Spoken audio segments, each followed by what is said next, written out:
Hello दोस्तों, मैं नितिन शर्मा आपके अपने channel selection with Nitin sir में एक बार फिर से आपका स्वागत करता हूं। दोस्तों, केवीएस के एग्जाम के लिए हमारी मैथ्स की क्लासेस कंटिन्यू चल रही हैं। दोस्तों, टॉपिक वाइज स्टार्ट की हमने।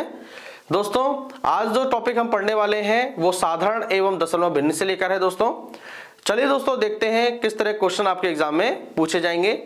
चलिए दोस्तों, पहला क्वेश्चन है कि 2/3, 3/4, 5/6, 8/9 में सबसे बड़ी व सबसे छोटी भिन्न हमें बतानी है। दोस्तों, चलिए करते हैं।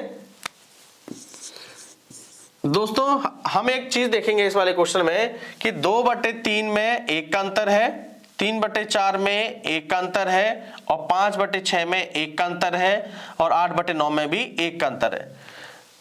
दोस्तों, आप नोट करके एक बात लिख लो, जब अंश व हर में समान अंतर हो। दोस्तों, ऊपर वाले को बोलते हैं अंश और नीचे वाले को बोलते हैं हर। ठीक है, जब अंश व हर में समान अंतर हो, आपको इस तरह से दोस्तों एग्जाम में चेक कर लेना। ठीक है, समान हो तो जिसका अंश बड़ा वह भिन्न सबसे बड़ी। दोस्तों, ये बहुत आसान ट्रिक है, वह भिन्न सबसे बड़ी। ठीक है, और दोस्तों जिसका अंश कैसा हो और जिसका अंश छोटा वह भिन्न दोस्तों कैसी होगी, वह भिन्न सबसे छोटी होगी। हमें दोस्तों ये बात समझ में आ गई है अच्छे से। ठीक है, चलिए देखते हैं। अब दोस्तों हमें क्या निकालना है, हमसे कह रहा है सबसे बड़ी भिन्न हमें बतानी है। तो दोस्तों सबसे बड़ी भिन्न निकालते हैं, सबसे बड़ी भिन्न। अब दोस्तों सबसे बड़ी भिन्न निकालोगे, आपने यहां पर देखा कि अंतर तो सभी में समान है। ठीक है, तो सबसे बड़ी भिन्न निकालने के लिए हमने क्या किया था, जिसका अंश बड़ा वह भिन्न सबसे बड़ी। तो अंश देखेंगे दोस्तों किसका बड़ा ज्यादा, इस वाले का 8 सबसे बड़ा अंश है, तो दोस्तों सबसे बड़ी भिन्न भी क्या आ जाएगी, 8/9 आ जाएगी। तो सबसे बड़ी भिन्न होगी दोस्तों 8/9। अब दोस्तों आपसे पूछ ले सबसे छोटी भिन्न, तब तो आप वो भी निकाल सकते हैं। तो सबसे छोटी भिन्न दोस्तों क्या हो जाएगी, जिसका अंश सबसे छोटा। देखिए दोस्तों 2/3 में 2 का देखिए सबसे छोटा है यहाँ पर अंश। ठीक है, तो दोस्तों भिन्न हमारी क्या आ जाएगी, 2/3। क्लियर हो गया दोस्तों, बस आपको ये बात फॉलो करनी है। ठीक है, सबसे पहले एग्जाम में आप अंतर देख लेना। ठीक है दोस्तों, अंतर समान निकल आता है तो दोस्तों जिसका अंश सबसे बड़ा वो भिन्न सबसे बड़ी, जिसका अंश सबसे छोटा वह भिन्न सबसे छोटी हो जाएगी। ठीक है दोस्तों, चलिए दोस्तों क्वेश्चन नंबर 2 को पढ़ते हैं। क्वेश्चन नंबर 2 दोस्तों दिया है 4 सही 5/6 प्लस 7 सही 8/6 प्लस 9 सही 5/6 को हल करना है। चलिए दोस्तों कैसे करेंगे। दोस्तों ये जितनी संख्या लिखी है वो दोस्तों मिश्र भिन्न में लिखी है दोस्तों। ठीक है, तो दोस्तों आप क्या करोगे, जब इस तरह क्वेश्चन आएगा तो आप दोस्तों जो बाहर दिया है, बाहर जो दोस्तों दिया है उनको एक ब्रैकेट में जोड़ लो। बाहर दोस्तों क्या है, 4 है, 7 है और 9, इनको एक ब्रैकेट में जोड़ लो, 4 + 7 + 9। ठीक है, आगे दोस्तों क्या करोगे, बाकी जो बच गया है उसे दूसरे ब्रैकेट में लिख लो। दूसरे ब्रैकेट में दोस्तों क्या हो गया, 5/6 प्लस 8/6 प्लस 5/6। ठीक है दोस्तों, जब भी आपको मिश्र भिन्न में दिया हो तो क्या करना है, आपको बाहर वाली संख्याओं को एक ब्रैकेट में लिखना है। ठीक है, फिर जो बच गया है उसको दूसरे ब्रैकेट में लिख देना है। अब दोस्तों इसको हम सॉल्व करते हैं।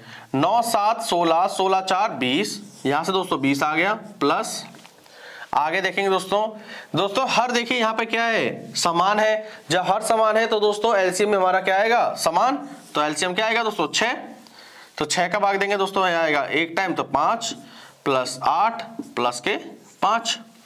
अब दोस्तों इन्हें जोड़ लेंगे, 5 और 8 13, 13 और 5 18। ठीक है, 18 बटे नीचे क्या है दोस्तों 6। अब 6 से कट जाएगा, 6 का नाम 6, 6 3 18। आगे करेंगे दोस्तों 20 प्लस यहां आ गया दोस्तों यहां से 3, तो 20 और 3 23 आ गया। ठीक है दोस्तों, इस तरीके से बड़े से बड़ा प्रश्न भी आपका हो जाएगा। ठीक है, समझ में आ गया होगा। चलिए दोस्तों क्वेश्चन नंबर 3 को करते हैं। क्वेश्चन नंबर 3 दोस्तों दिया है 14.73 के ऊपर दोस्तों क्या लगा है, बार लगा है, को हमें हल करके बताना है। तो दोस्तों करते हैं इसे। दोस्तों आपको क्या करना है, डेसिमल के जो पहले लिखा है इसको दोस्तों बिल्कुल छेड़ना नहीं है, इसको ऐसे ही रहने दो 14। ठीक है, आगे दोस्तों क्या दिया है 73, तो 73 उतार लीजिए दोस्तों, 14 सही 73। बटे में दोस्तों क्या लिखोगे, बटे में दोस्तों क्या लिखना है, जितनी संख्या के ऊपर बार होगा उतने 9 नीचे आएंगे। ठीक है, जितनी संख्या, कितनी संख्या के ऊपर बार है दोस्तों, 2 संख्या के ऊपर बार है तो 2 9 नीचे आ गए। तो दोस्तों हमारा क्वेश्चन भी सॉल्व हो गया। समझ में आ गया वो दोस्तों। क्वेश्चन नंबर 4 को पढ़ते हैं।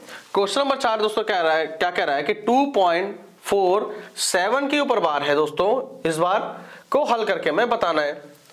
चलिए करते हैं दोस्तों। मैंने आपको बताया था डेसिमल से पहले जो लिखा है उसे जैसा है वैसे ही रहने दो। ठीक है, अब दोस्तों क्या है यहाँ पर कि देखिए पूरे 47 की ओर बार नहीं है, केवल 7 की ओर बार है, तो आपको कुछ भी नहीं करना है, 47 को पूरा रख लो। ठीक है, रख लिया। जिसके ऊपर बार नहीं है उससे घटा लो, किसके ओर बार नहीं है 4 को, तो 4 को घटा लो, बटे बटे में क्या लिखोगे दोस्तों, जितने नंबर के ऊपर बार है उतने 9 नीचे। देखिए दोस्तों 7 के एक अकेला नंबर है जिस पे बार है, तो 1 9 नीचे आ गया। और दोस्तों जिसके ऊपर बार नहीं है, किस पे 4 पे बार नहीं है, तो उतने 0 नीचे, तो 1 0 नीचे आ गया। फिर समझ लो दोस्तों, डेसिमल से पहले जो लिखा है उसे कुछ नहीं करना है, ऐसे रहने देना है 2। ठीक है, अब दोस्तों 47 को पूरा ले लिया और जिसके ऊपर बार नहीं लगा था 4 के ऊपर, उसे हमने घटा लिया। ठीक है, बटे में क्या लिखेंगे, जितने नंबर के ऊपर बार लगा है, यहां पर दोस्तों एक ही नंबर के ऊपर बार था तो 1 9 नीचे ले लिया। और दोस्तों जिसके ऊपर बार नहीं होता है उतने 9 0 आते हैं, उतने 0 नीचे आ जाते हैं। ठीक है, तो दोस्तों 4 पे बार नहीं था तो 1 0 नीचे आ गया। आगे करिए, 2 सही 47 में से 4 गया दोस्तों, तो 43 नीचे दोस्तों 90 है ही है आपका। ठीक है, तो आंसर आ गया 2 सही 43 बटे 90। समझ में आ गया दोस्तों, इसी तरीके से आपको फॉलो करना है, कुछ नहीं था। क्वेश्चन नंबर 5 को पढ़ते हैं। क्वेश्चन नंबर 5 क्या कह रहा है कि एक वर्ग में 50 विद्यार्थियों का नामांकन था। एक दिन कुल विद्यार्थियों का 7/10 भाग उपस्थित था। ठीक है, तो बताइए उस दिन कितने विद्यार्थी अनुपस्थित थे।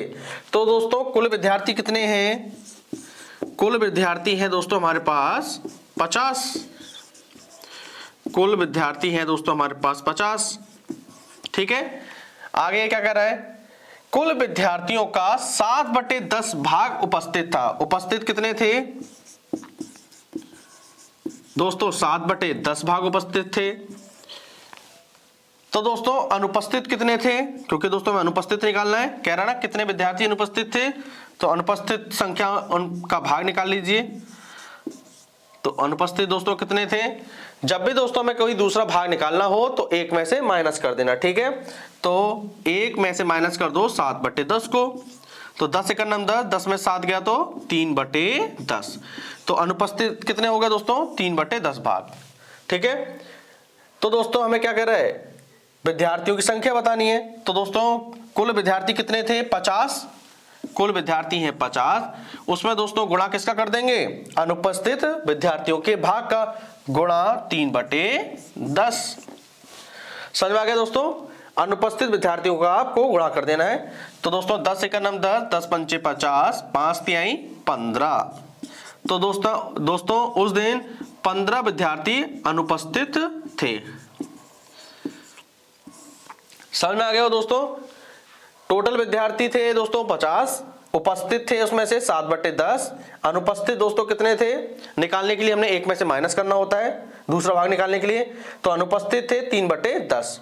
अब 50 में से 50 का गुणा कर दिया दोस्तों 3/10 में, क्यों, क्योंकि अनुपस्थित की संख्या निकालनी है। ठीक है, तो 15 विद्यार्थी आपके अनुपस्थित थे। ठीक है, आज का जो टॉपिक था मुझे उम्मीद है आपको अच्छे समझ में आ गया होगा दोस्तों आपसे रिक्वेस्ट है प्लीज इस चैनल को लाइक करें, शेयर करें दोस्तों, और सब्सक्राइब दोस्तों जरूर करिए। ठीक है दोस्तों, हम मिलते हैं दोस्तों अपनी अगली क्लास में और अपने नए टॉपिक के साथ। थैंक यू दोस्तों।